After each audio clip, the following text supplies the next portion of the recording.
You are listening to a True North Eager Beaver media podcast.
The True North Eager Beaver podcasts are proudly brought to you by our founding sponsors, the Miss V Mysteries from Corvid Moon Publishing, your source for science fiction, fantasy, and cozy mysteries featuring a broad diversity of characters.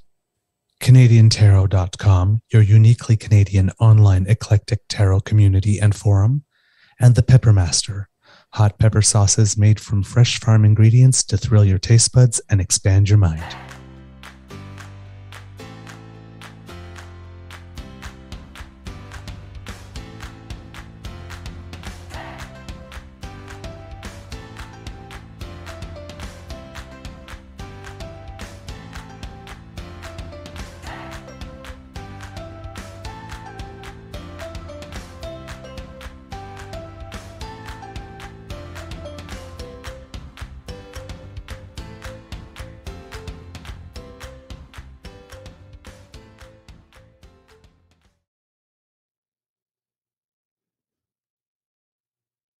Well, good morning and hello, kits, and welcome to Season 3 and Episode number 126. I am going to guess off the top of my head of the Daily Beaver Morning Show here on the Crier Media Network. Yes, that is correct, 126. Today, recording day is Wednesday, May 24th, 2023. And looking outside, the sun is looking right back at me, and it's a beautiful blue sky here at the Beaver Lodge. I'm your host, the Eager Beaver, pronouns he, him, he, Mr. Beaver, and with me, as always, is my dear friend, Mr. Grizzly. Of course, a big thank you goes out to our podcast's founding sponsors, the Peppermaster, the Miss V Mysteries from Corvid Moon Publishing, and CanadianTarot.com. Good morning, Kit Piecing Bayo, Kit Linda M, Kit Ellen, Kit Grappling, and Kit Hugh. It is a great day, and it is lovely to see you. Good morning, Kit Toronto Dan. We have our Wednesday morning nibble for you, but first we have to say hello to Mr. Grizzly and ask, how's your mental health today, sir? Well, sir, good morning, Mr. Beaver.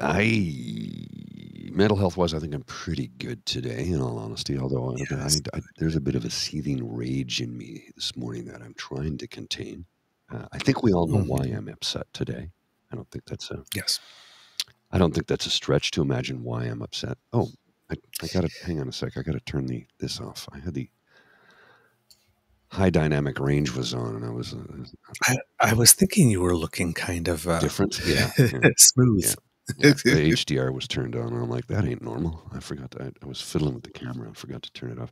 Yeah, a little bit of a seething rage this morning over the response, the reply, the body language, the behavior, the smugness, the overall assholery of that which is Skippy the Wonder Pigeon, Pierre Poilievre, or Poilievre, depending upon which part of the country you're listening in, because he likes to change it up as he goes. His response to a question which was not a response at all, it was not an answer, it was literally, I'll tell you exactly what I'm going to tell you, which I would consider that to be gaslighting. Mm-hmm. Yep. I can understand why. I am upset by that too. Given that we have a shorter show today, and the focus of the show today is going to be what David Johnston said. Yes. Because Canadians need to hear that. And I've got several clips from the press conference. Not sure if we'll be able to get to PP and the reactions of leaders today, but if we do, great. But yeah, let's just put it on the record to start with. Christ, what an asshole. Yeah, like Just good God. God. There is no bottom with this man. There's none. Well, that's the thing, right? It's like there is no ability to pivot. It's going to be Maple Trump, hardcore, all the way. I mean, as soon as I said it, right? Because anyway, we're going to go off topic, but we saw the chart, like, I think 10 seconds after it was over, like Charles Stadler put out a tweet. It says, I don't know if the Governor General knows it, but he just like put a time bomb in PP's hands, right? And it's like, yes, and again, we'll get to that on another show if we don't have time. But it's like, yeah, that's exactly what. And when I saw what his reaction was, it's like, okay, there is no, like in my head was like, okay, cue Operation Annihilation David Johnston. And then we see the clip and sure enough. So there is no ability to pivot. You know what he is going to do. There are no surprises. It's like Trump, I guess. And there was no second act. When he came back from the E. Jean Carroll thing, then went right the next day and did the same thing. Like, there is no second act. This is what we get. This is what it is. All right. To the Governor General. Oh, you had something, sir? Well, I'm just, there's something we may have missed here. Toronto Dan, what's up, buddy? Just noticing stuff in the comments here, and I'm like, what? Oh yeah, yes. Somebody has been making some statements and going after him. So he has decided that he is going to pull a Mr. Handong and call his lawyer. Okay. I didn't know. Sorry, Public buddy. Statements are being made. Yes. Go after them. Yes. That's what we're saying. Full support. Go after them. That's it. Keep a calm head. Call your lawyer. Like this, and then just hold your tongue. Right? Just hold your tongue. Like, just let your lawyer do the talking. I'm just going to defer to you and counsel, because I tend to run my mouth a little bit. Yes. Advice from the former PR guy is call the lawyer, let them know that you did, let people know that lawyer's been called, and then just zip it and let it happen. That's all. Don't make any more public statements. Just let it happen. All right. And also, I have to mention that our friend Kit Saucy is not here because... Oh, is she delivering a baby today? We might, or yesterday it was, or so. Okay. But we might be having a new kit soon. So cool. Our thoughts and big joy. So hope everything's going well and that we'll be able to welcome a little one to the Beaver Lodge very soon. Okay, now... Oh yes, and we have we have some friends. I don't know if you know, but we have some friends that are going through some major life changes that are tough, but will ultimately be very good for them. So as they're going through the tough patch, our friend, some hugs from us. All right, David Johnston. Wow, this was better than I thought. I was pretty sure, how would I put it? I was pretty sure, and I should have called it, and I didn't, that a public inquiry was probably not going to happen. No surprise, really. It shouldn't have happened. My concern was whether or not this political hit job from the Conservatives, because that's what it is. It was a public intimidation campaign, smear and intimidation campaign, in order to pressure the former Governor General, former Harper appointed Governor General, now Trudeau appointed Special Rapporteur, to reach the conclusion that a full public inquiry was required. Clearly, that plan did not work. No. Hence, Operation Annihilate David Johnston. Right? PP's been given a shiny new toy to play with now, and you know he doesn't play nice, and you know he doesn't play fair. So let him do what he will with that. As far as I'm concerned, in the battle for the main public opinion, as soon as he went out there and did that thing, he just lost all reasonable people. So he's really shoveling the red meat to the base. That's the whole Yeah. strategy. All Remember, what there's a by-election going on in Manitoba against Max, so he's got to pump up the cray. well, they're all what 4, 5, maybe 5% of the population that support this man. Yep, he's got to pump up. They're vocal, but we need the silent majority to step up right now. Yeah, we do. Make your voices heard. Let people know this is not acceptable behavior for a loyal opposition, the official opposition leader. This is not acceptable behavior. Not close by any stretch of the Not acceptable. imagination. No. And what we have is a situation now, right? Like we mentioned, where PP is literally just letting any opportunity and every opportunity to be a statesman just pass him by. Yeah, yeah. He's not a statesman. All right. So getting to David Johnston, let's start with a first clip. He released his report. He had 5 major conclusions, and we will let him say it in his own voice because, I mean, I could transcribe this all word for word, or I could just listen to let what he him has to say it. Yeah. Right. I mean, he is David Johnston, so, you know. Yeah. Go ahead. Here we go. I have reached 5 clear conclusions.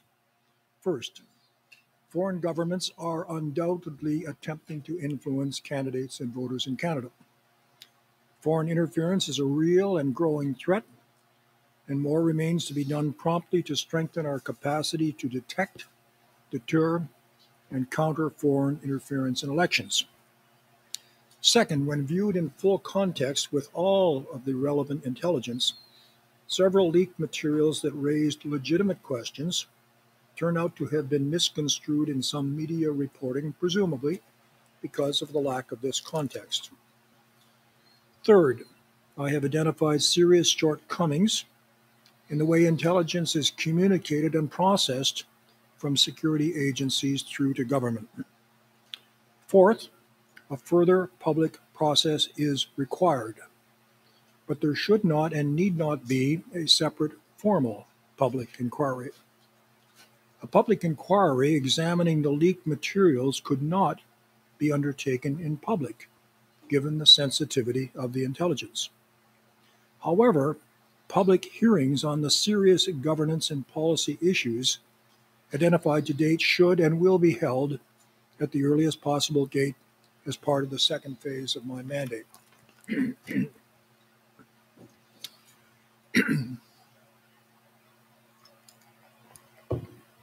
Finally, I recognize this report's conclusions would be met with skepticism by some, especially by those who in good faith have worked to raise legitimate questions around these issues. The challenge is this: what has allowed me to determine whether there has in fact been interference cannot be disclosed publicly. A public review of classified intelligence simply cannot be done.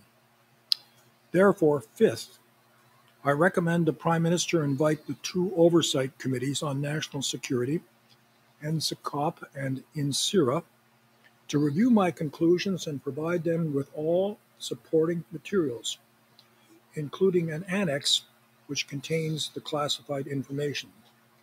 If they disagree with my conclusions, they should say that. Le défi est le suivant. There you go.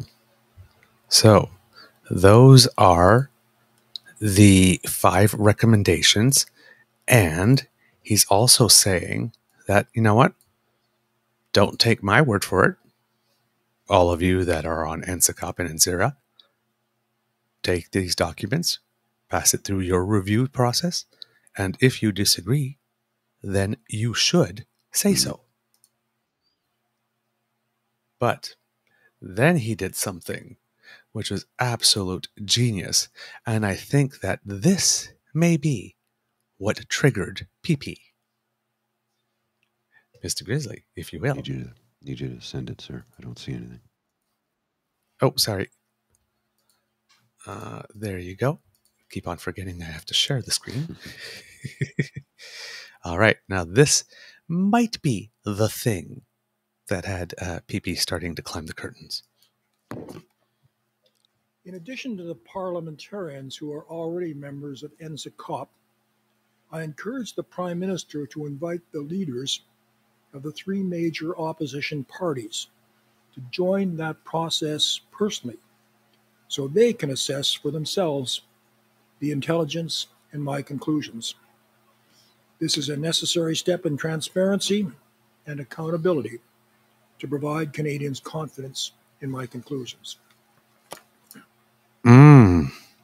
Yes, and we all know Skippy's response when asked would he join NSICOP, and he didn't answer the question. He just, went on about how David Johnston is his Justin Trudeau's ski buddy. Justin Trudeau skied with him when he was 12 years old. Yeah, but given that, he's already on the record as saying that he will not sit on NSICOP and get his heightened security clearance so that he himself can, for once in his life, be exposed to intelligence. It has levels. He basically, the Governor General, just said, well, I asked the Prime Minister to invite all three major leaders to join because it is a necessary thing to have the transparency and accountability. So we have a situation now, because I've asked this before, if you have a leader of the official opposition, let's do a Skippy Airs quotes, leader of His Majesty's allegedly loyal opposition, who, let's see, once refuses to get his security clearance, 2 refuses to meet with the president of the CBC, 3 refuses to meet with the special rapporteur looking into foreign interference, 4 which Skippy times. claims to say, yes, but which Skippy claims to say is of such vital importance that we absolutely must deal with this, but yet will not lift a finger of his own to be helpful in any of these processes. He's basically standing in front of the mic and saying, I will not be helpful. He's that smug little entitled frat boy that, it's taking every ounce of my inner strength, calm, meditative resources to not go full fucking blue jacket guy in this little punk right now. Like, Yep, I am vibrating. I hear you. It's let's just put it this way. I'm glad it came out at noon yesterday because I've had time to calm down. A little bit of time to calm down. If it had happened while we were live yesterday morning, yeah, it wouldn't have been this presentation of what David Johnston said would be like all over the place from me right now. Yes. Because I'd say something that'd make me think of something and I'd be pinballing all over the place because that's the way my mind works. So I really try to make an effort to give you a very linear so that it cannot be misunderstood. And that's what I'm attempting to do right now. But I really... I hear you. Tomorrow we're going to get into him. Okay. Mr. Grizzly. So then the special rapporteur, former Governor General, talked about the impact on our elections and the breadth, the scope of the interference. My review has shown that common techniques of foreign interference include cyber attacks, online influence campaigns, disinformation, and the exploitation of human relationships. Fortunately, measures put in place by our governments have been largely successful. The elections of 2019 and 2021 were well protected by sophisticated mechanisms, and there is no basis to lack confidence in those results. All right. Again, pretty clear. Because they're already going the way, as we mentioned on yesterday's show, about talking about the tabulation machines and trying to run some plays similar to what Fox was doing with a Dominion and Smartmatic. Yeah, they're trying to play that game. It's like, but we don't use voting machines in Canada. Right. They're paper ballots. Right. But again, Civics 101, right? Take the thing that people are not absolutely sure of, exploit that, and then run with it. All right. Then we get to the formal current special rapporteur talking about a point that we've made often and that many people in the security and intelligence community have made about the partialness of the intelligence. So if you would, Mr. Goosley. Interference in media reports have amplified public concern around these issues and are a central component of my first report. They raise legitimate questions which deserve complete answers. Much of what has been reported has been based on limited and partial intelligence. That reporting has been made without the benefit of the full context provided by all relevant materials. Experienced, intelligent professionals understand that individual pieces of intelligence must be viewed with considerable skepticism. It is extremely rare to draw conclusions, much less take action, from a single intelligence report. Each piece of intelligence is a brushstroke to paint a broader picture. Only upon seeing the full picture, with the benefit of all relevant intelligence, can one conclude that much reported intelligence has been misconstrued in media reports, presumably because of the context in these instances. In some cases, the materials I reviewed tell a very different story than what has been reported to date. Foreign interference is not usually embodied in discrete, one-off pieces of intelligence. It cannot be dealt with on a one-off look-what-I-found basis. The limited leaked intelligence and subsequent reporting have led to misapprehensions relating to incidents that are alleged to have occurred in the 2019 and 2021 elections. Moreover, I have found no examples of ministers, the Prime Minister, or their offices knowingly or negligently failing to act on intelligence, advice, or recommendations on the issues I have investigated related to the 2019 and 2021 elections. However, I did find that there are significant and unacceptable gaps in the machinery of government. All right. Yeah. And so very clear. Very, very, very clear. Yeah, he was not pulling his punches. He was laying it down. There are Laying it problems. They need to be addressed. They need to be brought. Yeah. And again, this is not new because, well, I mean, we found out with the occupation that there were problems between security. We found out when we were losing our minds after September 11th that there were problems with communication. This is a constant thing. This is not new. And this, sadly, it's still very much with us, despite the fact that we should know better. Indeed. We should do better. Indeed. I completely agree. Now, in this next section, he's going to talk a little bit more about this public process. So, PP and all the people wanted a public inquiry. They're not going to get one because there's nothing, not very much relative to the actual core influence attempts that can be revealed during that. It would have to remain secret.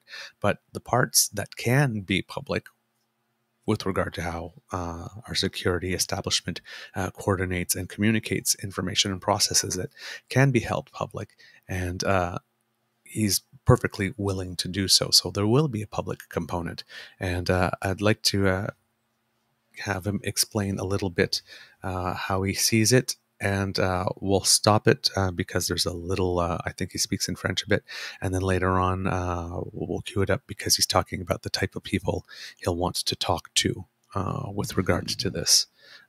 So, Mr. Grizzly, if you will. All right. A separate public inquiry will simply deliver the level of transparency and urgency Canadians expect. The intelligence I have reviewed is and must remain secret. As a result, the reality is any credible public inquiry would not be public at all. In contrast, by conducting a thorough review of my conclusions and recommendations, Our intelligence oversight committees, NSICOP and NSERA, have the opportunity and the duty to help restore Canadians' trust in our democratic institutions. All right. So he's got that part, and let me queue up the second part over here. Oh, sorry, I don't think I went far enough. I'm sorry. I think I may have cut this one off a little before I needed to. So sorry. I'm going to continue where I left off. I apologize, Kits. That was my bad. Okie That dokie. said, this is warranted to address the parts of my mandate that are not classified. Canadians rightly have questions and deserve to be engaged fully in my work. In the next stage of my mandate, I will conduct public hearings to hear from Canadians about the numerous policy questions my work has raised. There we go. And I will just move it up just a tinge right here. Is that more than a CH? Yeah, just a little more than a CH. De la Sécurité nationale. All right, and here we go. In the second phase of my work, I intend to tackle a number of critical issues. This includes concern of diaspora communities and individuals about foreign interference. I will investigate the challenge of using classified intelligence in law enforcement and how it might be addressed. I will review the role and structure of NSICOP and whether it can be strengthened. I will suggest amendments to the CSIS Act that might assist in fighting foreign interference. I will investigate various issues with the machinery of government, including processes for funneling intelligence to top officials, more effective tracking protocols, and clearer lines of responsibility. I will also review the merits of a government-led process for declassification of information to enhance transparency and look at the case for a National Security Committee of Cabinet. And I will examine the issue of how the government deals with threats against elected officials. Canadians need to understand the threat this issue presents and the mechanisms needed to address it. So there. Interesting that he's mentioning he wants to speak specifically to diaspora Canadians who have been affected. Mm-hmm. So, for example, some of these Canadians who have been contacted by these Chinese police stations, for example, or maybe Canadians who care about their Iranian sisters who are still in Iran, or maybe Canadians who lost family members in that flight that was downed by the Iranian government, right? So when you have people like Andrew Coyne writing pre-report release editorials, such as, well, if David Johnston recommends a full public inquiry, which he did not, that goes and looks back into Iran and Russia and all of those as well, then he's lost the plot. Well, again, these Iranian Canadians that I have mentioned would probably have a sharp rebuke on that take. Well, let's dive into the weeds on that one a little bit for a few seconds, if we shall. If you'll give me some leeway here. I was at there was a protest here was it last autumn? Last autumn, and I was there with my friend Ozzy, and it was a protest against the Iranian government. It was literally 2 hours. You go, you protest on the hill, you march down the street, you do your protest in front of the embassy, and that was the end of it. Like, literally.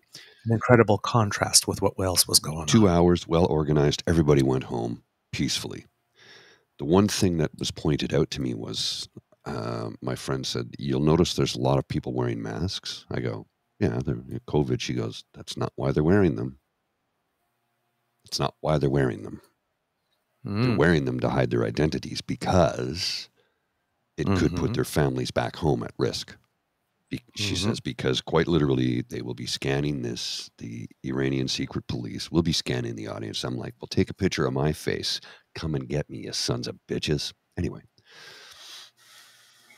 something to consider. So when he's talking about the greater diaspora and their concerns, I get it, because you know, you come to Canada, you become a Canadian citizen, you have every right that I was born with. You have every right that I was born with. Well, except for this whole white privilege thing. That's another thing altogether, right? But what I'm getting at is, you're a Canadian citizen. You fall under the protection and coverage and privileges that being a Canadian citizen grants you. People in the diaspora, whether they're from Iran or China or whatever part of the world they've come here to become part of our multicultural nation, need to be reassured by our government that they will be protected. This is important, and this goes back to Han Dong, right? Right. And the Michael Chong thing. It's all part and parcel of all of it. It all is. Now, this next section might take us to the end of the show because we usually leave about 1:45 or 10 to.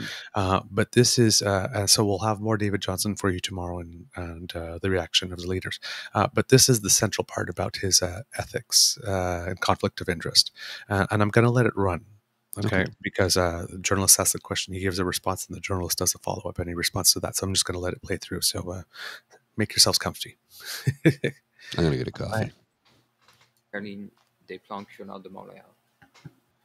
Good afternoon, Mr. Johnston. You've recommended a process going forward, a review of your findings by two bodies and hearings that you would hold on the process, the things you found about miscommunication of intelligence, mishandling of intelligence. But you've heard the criticism from the opposition and others about your appointment, about your role based on your relationship with Mr. Trudeau's family. So why are you the person to lead those hearings going forward rather than a judge, an independent judge who could hold hearings in camera or in public? Well, let me respond by stating basic facts. First of all, my friendship with the current Prime Minister. When our children, 5, were ages 7 to 12, we had a condo at the foot of Mont Tremblant. I knew Mr. Trudeau's father. He had a country home about 50 kilometers away in Valmorin. On, I think, 5 occasions over several years, he and his 3 sons came and parked their car at our parking lot outside our condo, and we skied. On one of those 5 occasions or so, he had to leave early to get back to Montreal, and on that occasion, I drove the 3 sons over to their mother's home, country home, which was about 10 kilometers present. Those are the so-called neighborhoods. My friendship with the current Prime Minister was based only on a few skiing expeditions with my children. He was a student at McGill where I was principal, and amongst about 20,000 students, I would see him from time to time. In that period of time, until he became a Liberal member of Parliament, and I was Governor General, I had no meetings with Mr. Trudeau, Mr. Justin Trudeau. I had no letters that I can recall, no telephone calls. The only occasion I recall meeting him in that period of 40 years was at the funeral of his father, which my wife and I attended. So there was no interaction with respect to the current Prime Minister of a friendly kind, other than the respect I have for a graduate of McGill University. And my only real contact occurred when he became an elected member of Parliament and I had Governor General. Those are the facts of the so-called scheme. With respect to my connections with the Trudeau Foundation, I've been a manager of universities for 27 years, very interested in any scholarship program. The Trudeau Foundation one was very important because it provided scholarships for graduate students in the humanities and social sciences, a rather neglected area. My contact with the Trudeau Foundation was this. In about a year after I finished being Governor General, late in 2018, I was invited to become a member of the association of the foundation, which is like shareholders in a company, which meet We meet once a year with the responsibilities to receive an annual report, to approve the financial statements, to appoint auditors, and to elect the board of directors. My contact was simply that. I think I attended 4 of the annual general meetings, perhaps 5 by Zoom. The one which took place in Ottawa, I think I was there for about an hour and a half, and I had other appointments. I did make donations, as I think the other members of that association, not the board of directors, not involved in decision making, the alleged the gift that is. Oh.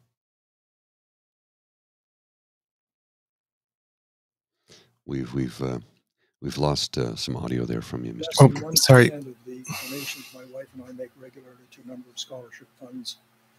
Hold on, I'll go back a little bit there.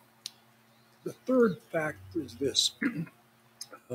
I've been fortunate in my attended 4 of the annual general meetings, perhaps 5 by Zoom. The one which took place in Ottawa, I think I was there for about an hour and a half, and I had other appointments. I did make donations, as I think the other members of that association, not the board of directors, not involved in decision making. The alleged the gift that is under controversy was 2014, 2015. I joined in 2018.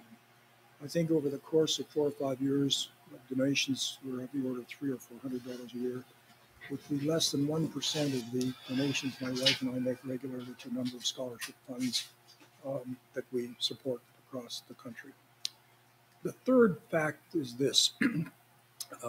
I've been fortunate in my public life to have served as chair of or member of advisory committee or task forces on probably 2 to 3 dozen different occasions over those years, with appointments by prime ministers, several, premiers, several, ministers. And none of those previous occasions has my impartiality or integrity ever been questioned. This is the first time it has happened. And let me simply say that's very troubling for me, because this kind of baseless set of accusations diminishes trust in our public institutions and deters people who are publicly minded, who are quite prepared to take on public service responsibility task forces and so on. There's a chill on that, and that's very troubling. Sorry, you addressed the question of whether you are, the criticisms about whether you're in conflict, but not the question about whether a judge could do a better job here, sworn in, hearing testimony in private or in public, sorry. And also you have recommended review by 2 bodies, NCICOP and NSERA, that opposition critics have already rejected as sort of under the control of government because their reports and their access to information is vetted by the government. Well, with respect to who might lead a public inquiry, that person or persons would have the same fundamental program that we and our team have had, that one cannot deal with these allegations with respect to negligence or managing things to provide partisan advantage without a full consideration of all of the information, including classified information. And that can't be made public. So I don't know whether another person would have any greater ability. With respect to experience, I'm a lawyer, a professor of law for some 45, 55 years, and I guess I've had some responsibility for making judgments of different kinds, and one will have to stand on that. Just give me the second part of your question again. Yeah, and it's important spending some time in those bodies. NCICOP was created in 2017 as a response to this growing foreign influence effect. And it's made up of 4 parliamentarians from the governing party, 2 from the opposition party, the Conservatives, 1 from the New Democratic Party, and 1 from the Bloc Québécois, and 1 independent senator. And they have been at work with their staff since 2017, and their job is to review, among other things, foreign influence in our elections and our other democratic processes and protect them. They report to the Prime Minister, their report goes to Parliament, and that is the body that has the important oversight function with respect to how we manage this danger of foreign influence. That body has been charged with the Prime Minister to review the same terms of reference mandate that I have. And I have invited that body to take my report along with the confidential annex and to review it with great care. Also suggested that they work closely with INSERA, which I'll comment in a moment, and that the leaders of the three major opposition parties be invited to take top secret clearance and join in viewing that material and coming to whatever conclusions they want to with NSCOP. That's Parliament functioning as it should be, with an oversight role. That's where it belongs, not with a retired judge and not with a professor of law of some years.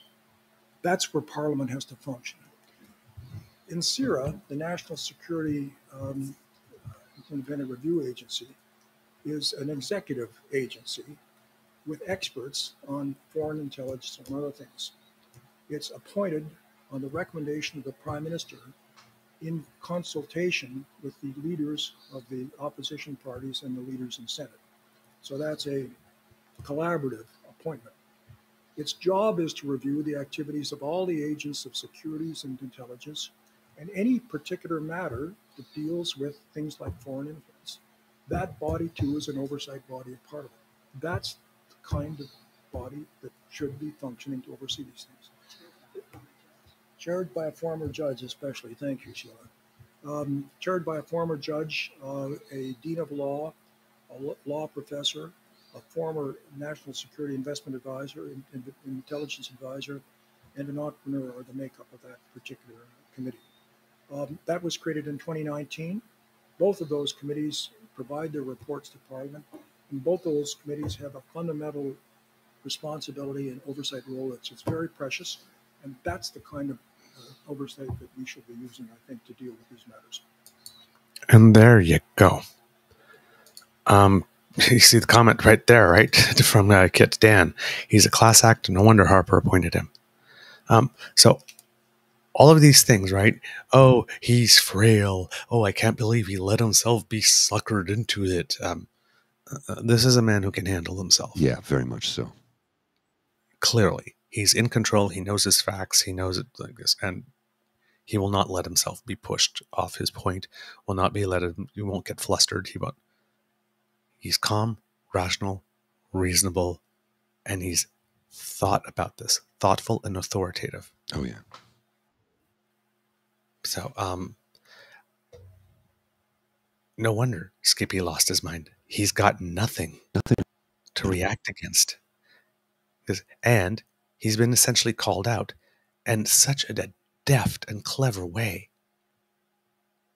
by the Governor General. I invite everybody to get their top secret security clearance and come and see this information that I've seen that I'm going to make available to everyone in an annex that's part of these two committees. I guess bring in your opposition leaders, come and take a look at it for themselves. And also making the point that these things, right, the NSCOP and INSERA, are not government controlled, but they are bodies of Parliament. Mm-hmm. Very, very, very important. I think that's all the time we have for today, Mr. Grizzly. Yes, we do have to get rolling. I have to get into the office. Yes. Yeah. Now, in that last little thing, though, it seems to me that he is sort of laying the groundwork for a potential defamation suit of his own. Possibly, eh? The way he was talking, that was very, very, very interesting, because it seemed very, very legal. Let's just put it that way. Well, you know. And to that end, the last little tidbit here to that end, it appears that Mr. Handong put out a statement, and he says, key part here at the bottom, not at the bottom, but right here. At this point, it is even more clear that Global News and Course Entertainment must fully apologize and retract their defamatory reporting about me. Unfortunately, it is impossible to do the harm the reporting has caused to me, my family, my communities that I represent. For that reason, I am moving forward with my defamation case against Global News, Course Entertainment, Mr. Sam Cooper, and all other defendants. Facts matter, and they must be held accountable for their irresponsible and damaging reporting. So, based on what the Governor General has concluded in his initial assessment, and Dong is going ahead. And I sure hope that the former Governor General, once he finishes doing the second part of his inquiry, does the exact same thing. Oh, yeah. Defamation suit. Well, it would certainly seem to be that is the direction it's going to go. And I think it's because, A, he's an elder statesman. He has served at the highest possible level in this country because Prime Minister is not the highest position in the country. It's not. No, Governor over General close to 3 dozen times over the course of his career, he's been called upon. Yes. And remember, he was appointed by Stephen Harper. Mm-hmm. And he was so good, they asked him to stay on. Mm-hmm. But what does... And appointed at a critical time, Yes. too, where they were pretty sure that the government was going to fall on a non-confidence vote at some point, which it did. And you have to understand here the absolute sort of mentality, the methodology, the way that the reformers play, because Skippy is not a progressive and he is not conservative. He is a reformer. And what does he do the minute he has no use for you? The minute he's used everything he can from you, you get thrown out like the trash. The convoy people found out. All the people that he was causing up found out when they made a joke about his wife. He doesn't give a damn about a single person in this country other than himself. Mm-hmm. I'm not going to comment on his personal life when it comes to his wife or his children. That's off the charts. I'm not commenting on that. But when it comes to his political aspirations, he only gives a damn about himself and himself only, as evidenced by the fact that a man without reproach, David Johnston, well respected amongst everybody on the Hill, everybody in politics admires and respects this man. But the minute he says something that Skippy disagrees with, throws him out like the trash. Yep. This is who Pierre Poilievre is. This is who he is. He has no use for you once you're no longer of no use to him. I completely agree. And I need everybody in this country to understand that. And then people go, well, you're just a Trudeau supporter. No, I'm not. And that's not what I'm saying. That's not what I'm saying at all. Even if you were, it would still be true. Well, yeah. But it's like, no, you need to understand how much damage this man could do to this country if he ever became prime minister. If his party gets elected in the next election and he's still the leader and he ascends to the prime ministerial position, we'd be screwed. It's bad. It's bad. It'll be Gilead bad. It's pretty bad. Yeah. All right. Well, kids, that's the end of this episode of the Daily Beaver podcast. We hope you love listening to us because we love making this for you. We love this in particular because we love to bring the civics and we love to bring the facts. And today was about that, and tomorrow will be about that too. Remember that sharing is caring and word of mouth is priceless. Let your peeps know about us because democracy is something that you do. Please help our brothers and sisters out who are being affected by the wildfires by donating generously to the Red Cross Appeal. And if you have time, please respond to our challenge by writing a letter to your MPs or senators and asking them to perhaps review foreign media ownership laws in order to make it such that foreign interests cannot control majority stakes of our media. And when you do, well, we'd love to hear from you. Let us know that you did it. So write to us either on our Facebook page, True North Eager Beaver, on our Twitter feed at True Eager, or by email, truenortheagerbeaver@gmail.com, and let us know that you did it. You just need to say, I did it. We just want to have a count and see if it works. So we appreciate that very much. If you like this podcast, you can find us on the Crier Media Network, as well as all Beaver Grizzly friendly platforms. Stars and reviews are appreciated. And if you'd like to subscribe to our show so that you get something from us when it's fresh off the bandwidth, Well, then you go to podpage.com/thetruenortheagerbeaver with a hyphen between each one of those words in lowercase letters, and we'll come to you when we're ready. Why not also subscribe to our True North Eager Beaver Media Incorporated YouTube channel? That helps us out big time. We see that you've been doing that. We see our numbers growing, so thank you very much. And make like Kit Elaine and Kit Hugh today and smash that button. Kit Hugh said to get it done early to make sure that you ticked it off your list. Early bird gets the worm. We can't do this without your kind and generous supports if you feel that we've done a particularly good show. And if you're watching, well, you can scan that QR code by Mr. Grizzly's head, and that will bring you to our emergency hot chocolate and coffee fund. And if you're listening, you go to coffee, ko-fi.com/eagerbeaver, all in one word, and there you go. That will bring you to our tip jar, and you can make your donation there. From the Beaver Lodge, this is your Eager Beaver saying, until next time, dear kids, it could be a tough world out there, so be kind to and gentle with yourself. And as you can see, I'm wearing my tennis shirt, hoping to get a match today, because yesterday I played my best match ever. The lessons have finally started to click. So Nice. still lost 8-2, but it's the first match in about like 7 that I actually got to 2 rather than 0-1 against someone who was really, really good. So yes. Mr. Grizzly, do you have some words of wisdom for us before we go? Yeah. Send your used, filthy, ratty, nasty old flip-flop to Pierre. And drop a note in there about how much you despise him as a human being because he has no statesmanship whatsoever. He does not deserve to be in the position in the office that he holds and really needs to learn some fucking manners. Yep. So, imagine me as PP, and then imagine opportunity for statesmanship. Yep. That's basically what he does. He just watches it go right by. He doesn't even swing at the pitch. He will never be prime minister. Nope. I cannot see him delivering a speech at Vimy or anything. I just can't see him doing it. Don't. I can't see him doing it in my head. Can't see him doing it. He's not the guy. Yep. All right, kids. See you tomorrow. We'll have more stuff for you.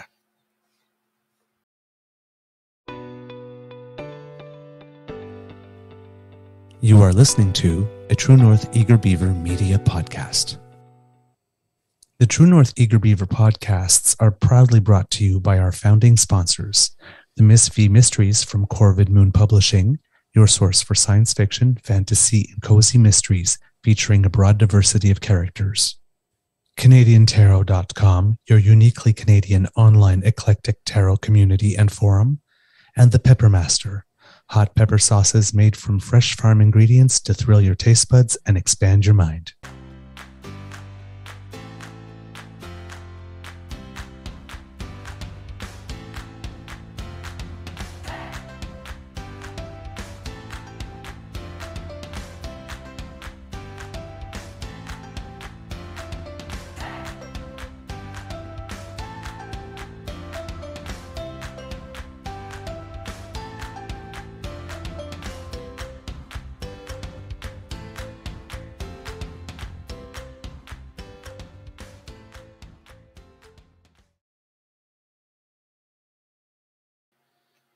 Oh, and kits, just so you don't forget, we have our podcast coming this Saturday. We've got our Alberta show next Monday. Hello to Kit Danelle, who has just joined us. And also, I've asked Gail Costello, who is that teacher who was working with the kids in New Brunswick. Oh, yes. And she says that she would like to do an interview with us. So that may be done. Excellent. All right. There you go. I'm going to need about 6 more of these today because my brain is not fully awake. But remember what this says, folks. Democracy is something you do. Yes. Get out and do it. See ya.